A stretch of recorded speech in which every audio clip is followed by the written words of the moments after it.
আজকে বানাবো কাঁচা আমের পুডিং। তো প্রথমেই একটা আম নিয়েছি, আমকে ছোটো করে কেটে নিয়েছি। কড়াইয়ের মধ্যে দিয়ে দিচ্ছি 1 কাপ জল। আমটিকে প্রথমে সেদ্ধ করে নিতে হবে।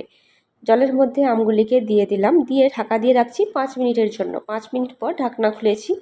তারপর দেখুন আমটি খুব ভালো করে সেদ্ধ হয়ে গেছে। ঠান্ডা করে মিক্সার জারের মধ্যে নিয়ে নিচ্ছে, দিয়ে তারপর ব্লেন্ড করে নিয়েছি। তারপর আবারও কড়াইয়ের মধ্যে ব্লেন্ড করা আমটি দিয়ে দিলাম, দিয়ে দিচ্ছি 1 কাপ জল, চিনি দিচ্ছি 1/4 কাপ, অল্প একটু বিট লবণ দিলাম, আগার আগার পাউডার দিচ্ছি 1 চা চামচ, দিয়ে একটা বলক আসলেই এটিকে গ্যাস থেকে নামিয়ে দিচ্ছি।